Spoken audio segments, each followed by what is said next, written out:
Does anyone know who this figure is?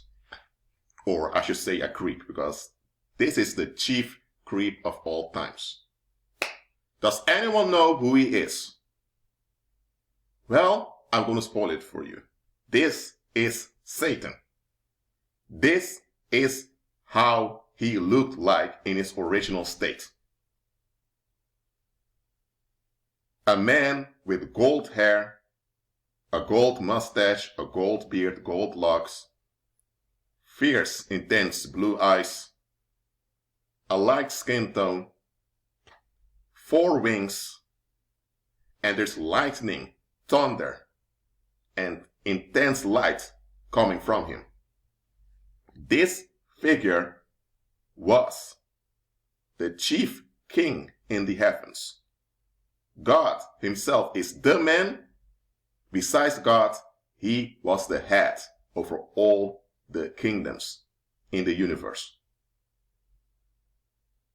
Before the earth existed, you had civilizations in the heavens, which are still around. The inhabitants of those civilizations are called angelic beings. The angelic beings consist out of populations, and each population has their own leaders. And this man was the leader above all those leaders. He was the viceroy of heaven.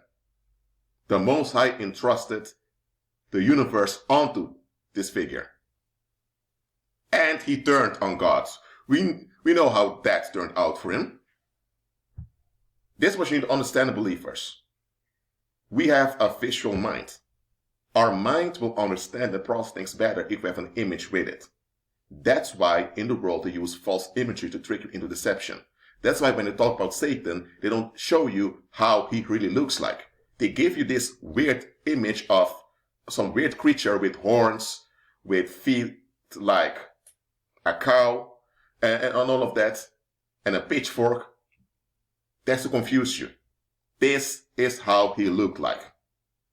The ancient Greeks, who were overwhelmingly involved in devil worship, they even exceeded the ancient Egyptians. The ancient Egyptians were black people, dark-skinned, and they were deep in devil worship.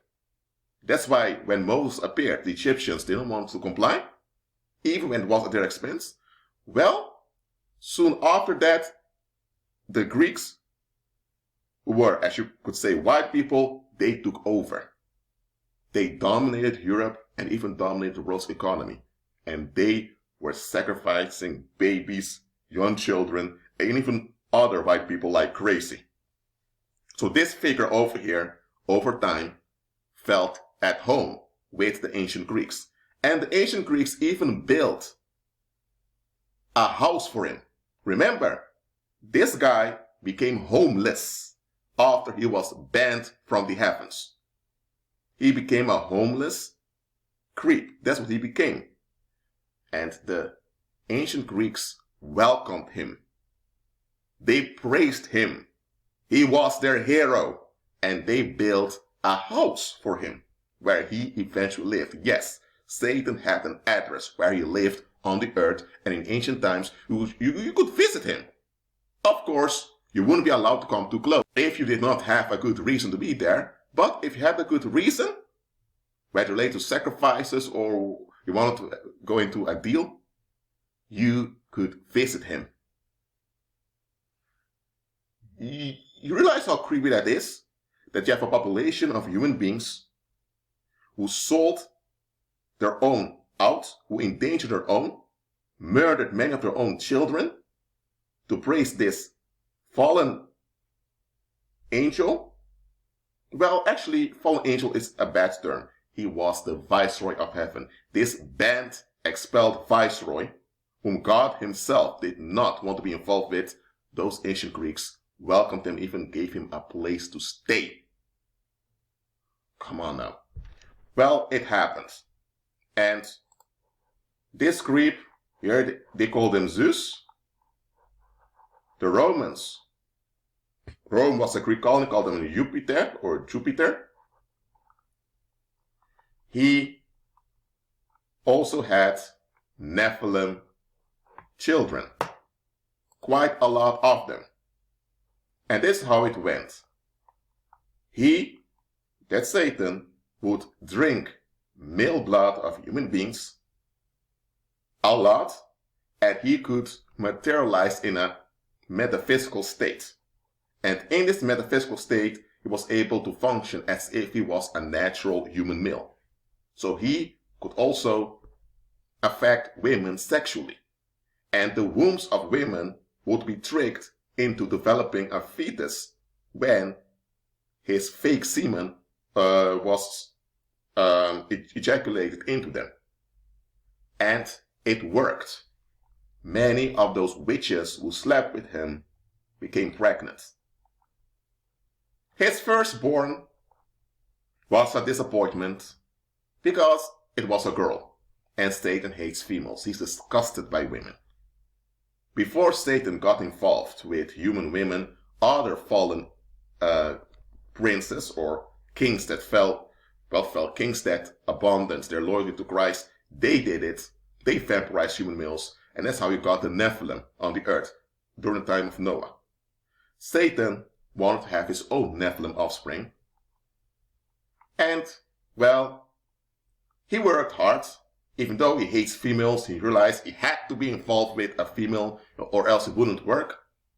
So this is the offspring of Satan, and those divine lovers or mortal consort are all witches throughout history that brought forth his babies. And from all his babies, Apollo became the heir. This creep over here, who looks kind of similar to his daddy.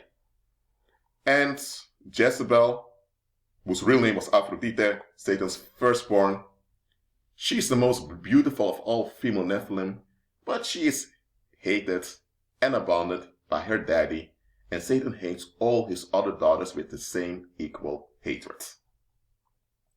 He's a very bad father. So this thing of single motherhood that's increasing in some populations is the dynamic of Satan. Satan would mess around, or actually said, semi-violate those witches. They would become pregnant. He would leave. You would have high priests that would look after the child, and later Satan would come to take the child away for his purpose. So Satan produced a lot of single mothers with his behavior. So men who spread their seeds but are not willing to invest in their offspring, they're copying Satan's behavior. Who hates women with an unconditional hatred and contempt.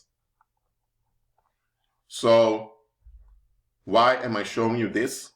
Again, the mind is a visual thing. If they give you false images, they can deceive you into devil worship. They want you to think that Satan is not real and it's just an imaginary thing people made up over time. Not true. The ancient Greeks were quite mathematical and quite accurate in what they wanted to do. The ancient Egyptians worshipped demons, but they didn't care that much how the demons looked like as long as things worked out for them. The Greeks were so loyal, they wanted to depict the demons openly they were worshipping, and they built houses for them to house them, because demons need specific locations to operate. The ancient Greeks overall did not love God. They turned on God, but they praised those fallen ones. Well, they got the misery they deserved. But about Satan's address in ancient times, it has been relocated in the 19th century to Berlin.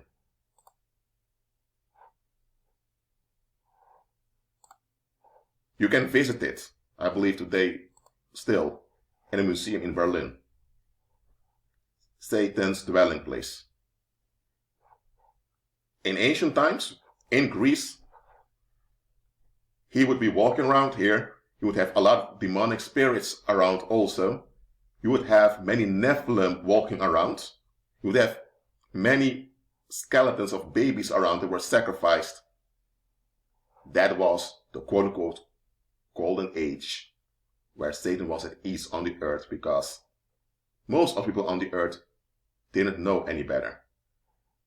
And the ancient Israelites were messed up also over and over again. But then Christ came, and that was a game changer.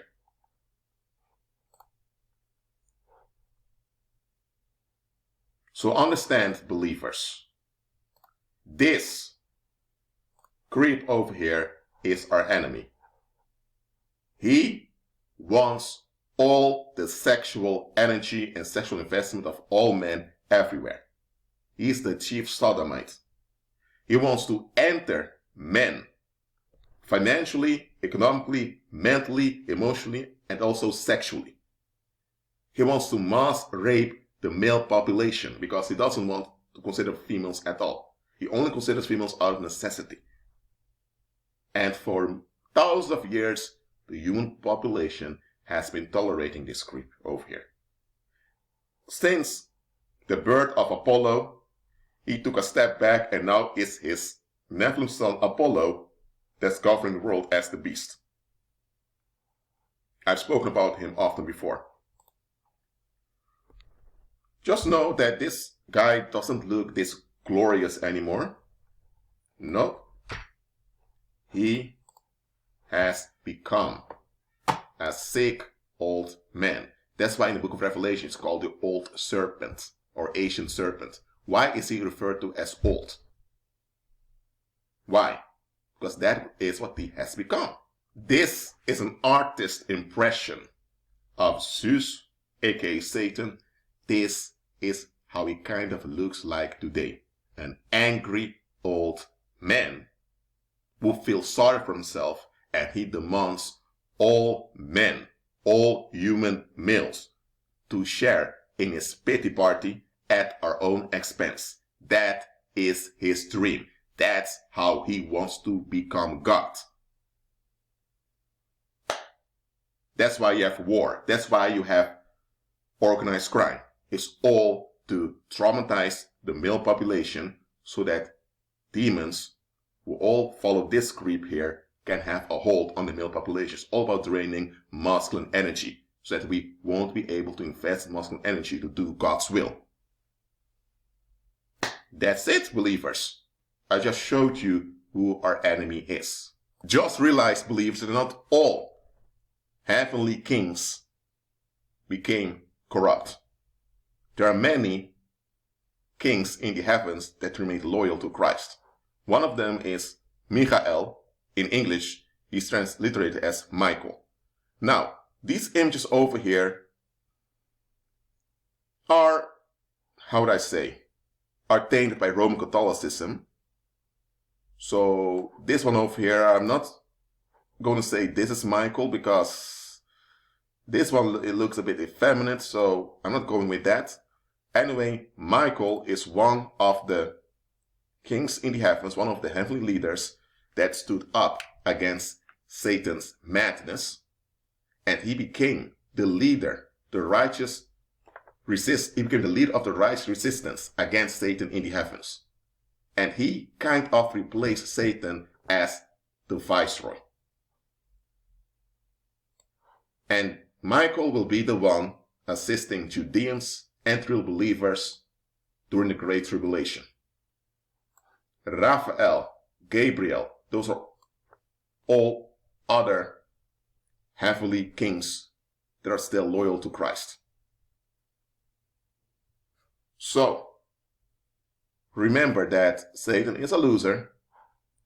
He is a sick old man. That's what he is. Awaiting the lake of fire, where he'll be mourning and feeling sorry for himself for all eternity. And the fallen kings that followed him, and 1/3 of heaven's population that joined this madness, they'll be mourning and weeping also. And you will have a big part of the human population who turned reprobates joining them also. And you'll have the Nephilim messing around. Believer, you are called to walk by faith. Do not be impressed by Satan's scams, because this is what he is, a sick old man. That's why he's called the sick old man of Europe. In politics, when a country was malfunctioning and falling apart, they would call it the sick old man of Europe. When it related to Europe. The Ottoman Empire was called that way. that phrase, the old sick man of Europe or sickle man of Europe, it refers to Satan because he is clinging onto Europe and onto white people. That's why they call him that way. Well, Christ is Lord. He's the man, so worship him.